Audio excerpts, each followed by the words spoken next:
Today's teaching, Karmic Wing Revolution. The microscope reality and physiological mechanisms of life formation. The nature and characteristics of karmic wing, pervasiveness and subtlety. Regarding the master's teaching that karmic wing is pervasive, it has a seemingly contradictory nature. It can be said to be everywhere, yet it can also be said not to be. For example, imagine our body is like a room. The karmic wing is present throughout the entire room. However, this pervasiveness is different from physical feeling. You usually cannot feel it or see it, so it is described as extremely subtle. Although it is subtle, we can recognize it through external phenomena. The urge of desire. When you feel strong greed, such as desperately wanting to eat a certain food, this is the karmic wing pushing you. The stronger the karmic wing, the stronger the impulse, to the point where you feel unbearable if you don't eat or buy it. The explosion of emotions. When you feel wronged and become extremely angry, that powerful surge of rage is also driven by karmic wind. This is a force you can directly experience. The imperceptible wind, karmic wind. There is also a type of karmic wind that you cannot detect.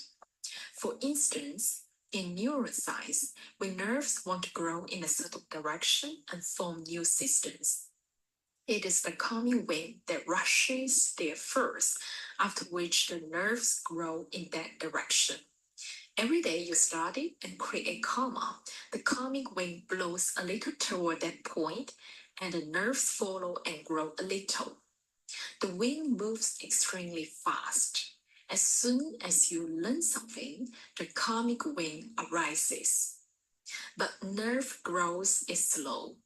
It requires repeated blowing of the karmic wing until the neural system is fully established, and only then is the ability truly achieved. 2. The medical principle of karmic wing and the nervous system, diabetes as an example. The flow of karmic wing depends on the nervous system. If the nervous system dies, the wing can no longer blow through. Medically speaking, if a person's blood sugar remains very high, the doors of the cells close, preventing the needed sugar, nutrients from entering. At this time, the cells keep crying, I'm hungry, I'm hungry. But the blood, sensing insufficient nutrients, supply more sugar. However, when too much sugar is consumed, the excess sugar in the blood becomes corrosive and damages the nervous system. For example, sugar breaks through the blood-brain barrier and enters the brain nerves, causing brain nerve necrosis, which can lead to memory loss, depression, and various other problems. Although brain nerves can practically repair themselves through rapid growth, the nerves in the feet grow extremely slowly, far slowly than the rate of damage. When the foot nerves die and the cells cannot receive nutrients, the flesh and bones begin to rot. By the time the patient reaches the hospital, doctors can only amputate section by section. At this stage, trying to solve the problem by increasing heart pressure is useless because the blood vessels have already been riddled by sugar. Increasing pressure will cause the vessel throughout the body to rupture. The precise instruction in body construction, DNA and protein. The formation of the body is extremely precise, far more detailed than building a house or embroidering flowers. Instructions and stacking. When the body is forming, human DNA issues commands and creates proteins. Because proteins fold in different forms, shapes, and thicknesses. They carry different meanings. The different arrangements of molecular structures form difficult physical substances such as bone, skin, and flesh. Blueprint and execution. DNA gives orders.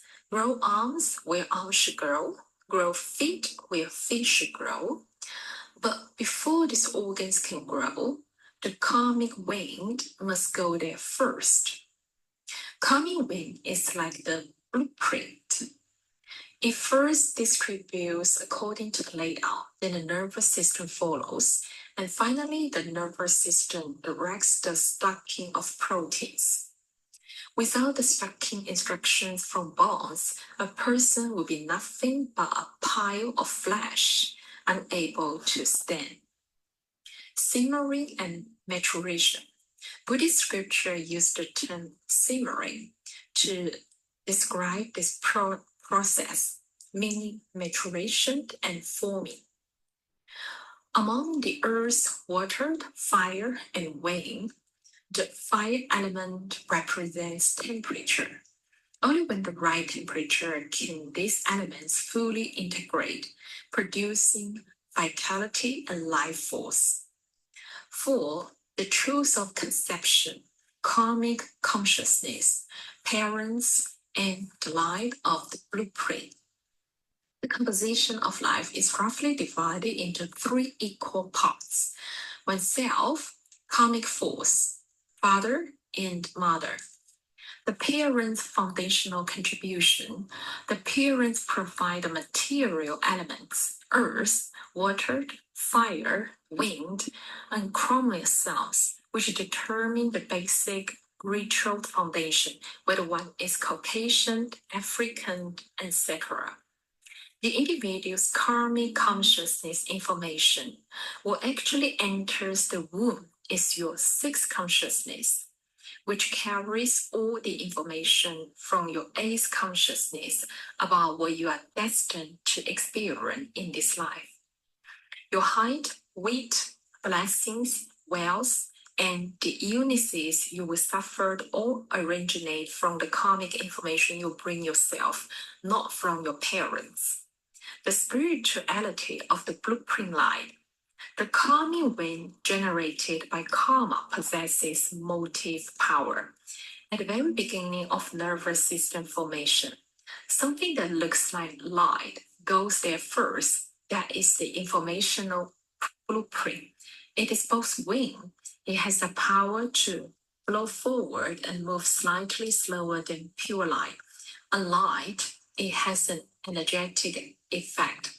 This light also contains clarity, the awareness that enables seeing, hearing, and perceiving. It is the spiritual essence, the fragility of life. When organs first form, they are like foam, even more tender than tofu. They break at slightest touch. From birth until death, this entire life is continuously driven by karmic wind.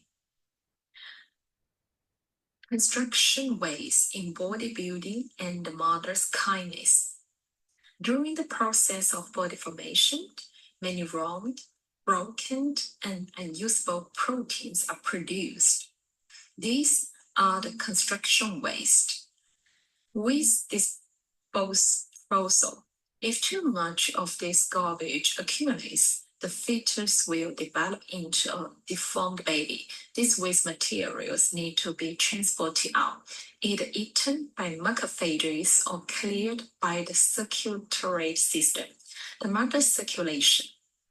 The fetus does not have enough macrophages and completely rely on the mother's circulatory system to remove this garbage.